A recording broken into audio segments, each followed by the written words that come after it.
दिन हो गए। 28 तारीख का शायद आखिरी कथा कीर्तन हुआ है और उसके बाद आज 11 तारीख हो गई। 15 दिन हो गए, लेकिन ठाकुर जी कुछ न कुछ अच्छा ही करते हैं। रमा की तकलीफ जितनी टल जाएगी उतना ही अच्छा है, ये भी सुख पाएंगी। और हमारी तो कोई बात ही नहीं है, जितना भी बन पड़ रहा है सब करके ऐसा चाह रहे हैं कि कैसे ही ये चालू हो जाए। घुटने बदलना तो आजकल हंसी खेल सा हो गया है, जैसे कैटरेक्ट की आंखों के ऑपरेशन, ऐसे ये घुटने का कैटरेक्ट नाम हमने तो दे दिया इसको। मानस कथा पे आवे। महाराज राम जी वन में जाने को तैयार हुए, माता ने आज्ञा दे दी और सीता माता सासू के सामने आके राम जी से अपनी विनय सुनाई। और सासू ने ये कहा कि मुझे तो और तो कोई बात नहीं है, मुझे एक ही बात है कि इतनी सुकुमारी हैं कि इन सुकुमारियों को क्या वन में रहना अनुकूल आएगा। अब राम जी ने फिर अपनी तरफ से सीता जी को समझाने का प्रयत्न किया है। और ये प्रयत्न क्या है, सही मायने में देखें तो सीता जी भगवान की आद्य शक्ति हैं और इस आद्य शक्ति को किसी भी तरह से कोई दूसरी शिक्षा प्रभावित नहीं कर सकती है। लेकिन राम जी यदि ये कहें कि तुम यहाँ रह जाओ, तुम यहाँ रह जाओ, तो ये ऐसा लगता है कि जैसे राम जी ये कहें कि तुम यहाँ रह जाओ तो पता नहीं, अरे महाराज आज तो आपकी भी दिमाग खराब हो गया।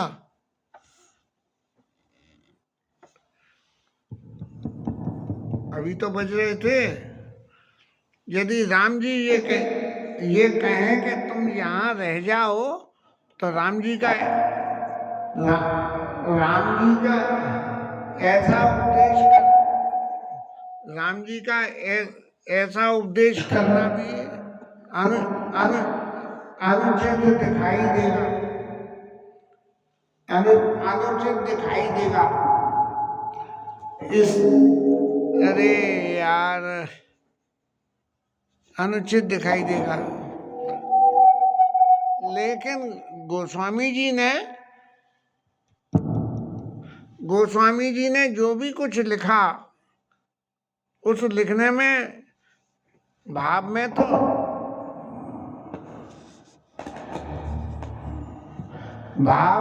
ऐसा लगता है कि जैसे राम जी अपने अंतर्मन की भावना को सीता जी के सामने ये कह रहे हैं कि आप यहाँ बस जाओ, यहीं रह जाओ अयोध्या में, मेरे संग वन में मत चलो। लेकिन भाव में यदि चले जाएं तो भाव में जाने से राम जी ने जितनी भी शिक्षा सीता जी को दी है, वो सभी शिक्षाएं एक पति के द्वारा दी हुई पत्नी को नहीं है, बल्कि ये सारी शिक्षाएं एक स्त्री को, एक राजकुमारी को दी हुई होती हैं। राम जी महाराज कह रहे मातु समीप केत सचाई, बोले समो समुझ माई। अब पुराने समय में तो अपने से बड़ों के सामने पत्नी से कोई बात कहना करना मर्यादा के प्रतिकूल ही समझा जाता था। तो राम जी महाराज भी उसी मर्यादा के में बंधे हुए बड़े संकोच के साथ में सीता मैया से कह रहे हैं कि राजकुमारी सिखावा न सुनाओ, आन बाती जिए जने कछु गुना। संबोधन देखें तो संबोधन क्या हुआ कि राजकुमारी, कहना चाहिए भार्या, पत्नी, या क्या कहते हैं पत्नी को एक शब्द और है, तो वो जो है न कह के उपदेश कौन को कर रहे हैं कि राजकुमारी, हे राजकुमारी, राजपुत्री को उपदेश के, राजपुत्री के लिए उपदेश है। माने ये इशारे में कह दिया कि देवी आपके लिए नहीं है, कि आप क्या करो कि आप मोरा नीक जो चाहो, यदि आप अपने आप को राजकुमारी मानती हो और अपना और मेरा दोनों का एक जानती हो, तो आप क्या करो कि वचन हमारी मान गए रहे हो, हमारा वचन मान लो। यदि अपने आप को राजकुमारी मानती हो तो हमारा वचन मान लो, और वचन मान के आप घर में ही रह जाओ। क्यों कि उसमें राजकुमारी के लिए होने वाले धर्म में आए सुमोरी सास सबकाई सबरी भामिनी भवन भलाई, मेरी आज्ञा का पालन हो जाएगा और सास की सेवा हो जाएगी। आयुष मोरे सास सेवकाई सब विधि भामन भवन भलाई, माने पत्नी को जो है सास की सेवा करने का अधिकार है, ससुर की सेवा करने का अधिकार किसको है? ये साइलेंट है। पुत्र को पिता की सेवा का अधिकार और पत्नी को जो है सास की सेवा का अधिकार। ऐसा रामायण का अर्थ निकल के आता है कि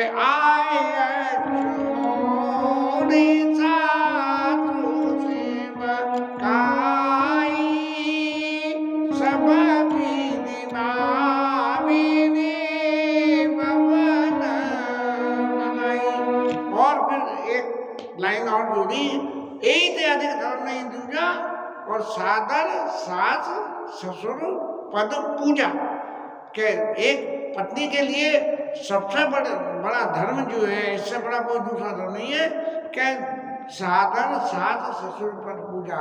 सेवा करने का अर्थ ये नहीं है कि सेवा करने को भौतिक जगत के काम किए जाएं, बल्कि उनके चरणों की जब पूजा करने का नंबर आवे तब सबसे पहले सास और ससुर के चरणों की पूजा करें। इससे बड़ा कोई दूसरा धर्म नहीं है। और एक बात और कह दीजिए, जब जब माता जी मेरी याद करेंगी और याद करके उनकी मति प्रेम के विवश होकर भोली हो जाएगी, तब तब तुम कहीं कथा कहानी सुंदरी समझाई मुझे।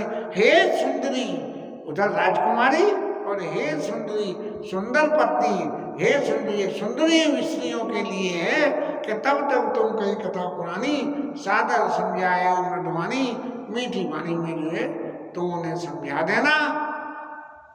और एक बात और आपके सामने मैं कहता हूँ, कहाँ सुवाए सबक सत वही सुनो की मात्र इतना कही तो ही, मैं जो है मेरे को जो है सौ सौगंध है कि मैं तुम्हें माता के लिए यहाँ रखना चाहता हूँ। तुम अपने मन में ऐसी समझ रही हो कि मैं तुम्हें संग ले जाना नहीं चाहता हूँ, मैं अकेले वन में जाना चाहता हूँ, ऐसी बात नहीं है।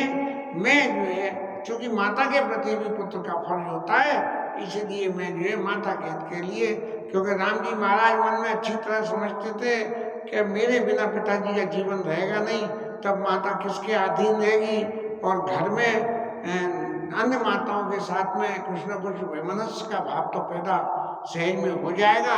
इसलिए सुनो कि माँ तो इतना हुई कि माता को बोलने बताने को कौन मिलेगा, तो इसलिए तुम्हें माता ये है गुरु श्रुति सम्मत धर्म फला पाई अभिनय कले हट बस सब संकट सहे गालव नौच नरे। ये श्रुतियों का फल है कि पत्नी नारी तन पाके और सेवा करने से ही उसके सारे जो है नारी तन को मिलने वाले, कहना चाहिए नारी तन को मिलने वाले अपराध अभिशाप सब जो है नष्ट हो जाते हैं। ऐसा जो है सारा फल उनको जो है वो मिल जाएगा तुम्हें। और यदि हट करोगी तो गालव नहुष नरेश, गालव राजा गालव ने, नहुष ने और इन्होंने हट करके जो है जबरदस्ती वो जो है ऊपर जाने वाले कौन से राजा थे,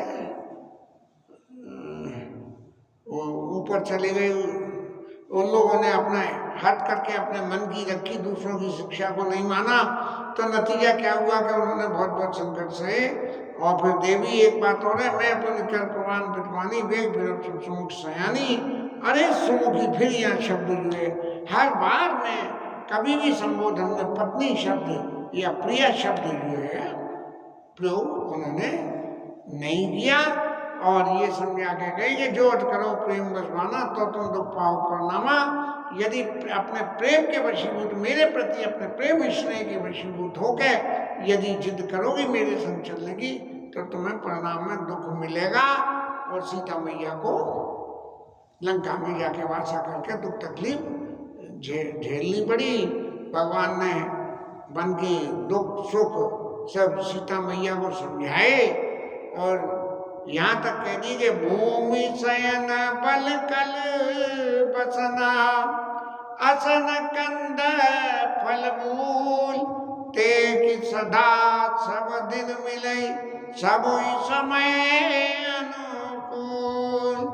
देखो आप राजकुमारी हो और वन में जाके भूमि में सोना पड़ेगा, बलकल वस्त्र पहनने पड़ेंगे, खाने को कंदमूल फल मिलेंगे और वो भी कभी मिलेंगे कभी नहीं मिलेंगे। सब ते कि सदा सब दिन मिले सब समय अनुकूल। पकड़ के दौरान जंगल के बासे में हमने भी जो है बिल्कुल इसी बात का प्रत्यक्ष अनुभव किया। और तो और सही, जब सीता मैया कुछ नहीं बोल रही है तो राम जी ने उनको थोड़ा सा ये कि भाई ये मेरी बात को मान लें, तो इनके अंदर मन में थोड़ा सा डर पैदा करने के लिए कहा कि नरहार रजनी चल करई और कपट वेश मेरी कोटे करई। अरे जंगल में राक्षस मिलते हैं, वो जो मनुष्यों का हार कर लेते हैं, पहाड़ का पानी लगता है और वन की विपत्ति को तो बखान नहीं करा जा सकता। इसलिए हंस गवानी तुमा नहीं बन जो का कहिया सुनी मोई का लोगो। सीता मैया को हंसनी की उपाधि दे दी। अरे हंसनी तो मानसरोवर में शोभा पाती है, तुम बन के योग्य नहीं हो। और सुन लो कि बड़े बड़े धीर जंगल में आने से डर जाते हैं और तुम तो वैसे ही स्वभाव से डरपोक हो। इतनी डर माता कौशल्या ने कही सिय बन बसी तात कई भांति और चित्र लिखित कभी देख डराती। इतनी के फोटो में बने हुए बंदर को देख के और डर जाए। और कि बंदरों ने ही जो है सीता मैया के डर को निकाला था। तो इस तरह से हंस गवानी तुम नहीं बन जोगू सुने अभ्यस मोई दे लोगू। लोग मुझे इस बात के लिए अभ्यस देंगे कि देखो इनको ये सोचना तो चाहिए था, आखिर राजा जनक की पुत्री को विवाह कर खिलाए हैं और वन में लेके चले गए। इस तरह से सब तरह से सहज सुहृदय गुरु स्वामी सिखा जो न करई सिर मान सो पछताई गायुर अवस होई ध्यान। अब उपदेश तो करा राजकुमारी को, हंस गवनी को और कहना चाहिए चंद्रमुखी को। और लेकिन फिर से क्या कहना है कि सहज सुहृदय गुरु स्वामी सिख। सहज जो सुहृद हैं, गुरु हो स्वामी हो, इनकी शिक्षा को अब स्वामी शब्द में राम जी महाराज आ जाते हैं। जो न करई सिरमान, जो सहज सुहृदता से कोई बड़े आदमी घर की बात कहें उस बात को मान लो। किसी से बैर हो और बैर के वशीभूत हो गए तू उससे अपना संबंध तोड़ ले तो वो इसमें नहीं आता। सहज शुद्धता से जब कोई बात कहे तब जो है जो न करे श्रीमान सो पछताई, वो पछताता है। आगाई और अवश्य हो ध्यान, उसके हित की अवश्य कुछ न कुछ हानि हो जाती है। अब राम जी महाराज ने जितनी बातें कही उन सब बातों के अगेंस्ट में सीता मैया ने उन सब बातों को सीधा सीधा ये कह के भले ही संबोधन राजकुमारी हंस गवनी कहा हो लेकिन ये उपदेश मेरे ऊपर लागू होते हैं। और उसका उसी तरह से भली तरह से सीता मैया ने राम जी को कौशल्या मैया के सामने जवाब दिया। इसके आगे की कथा कल लेंगे। अभी कोई गृहस्थी की भी और जिम्मेदारी बाकी है, उसको पूरा कर लेते हैं। हरि नाम कीर्तन।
हनुमान की है, उमापति महादेव की है, श्री राज की है, श्री राधा रानी की जय जय श्री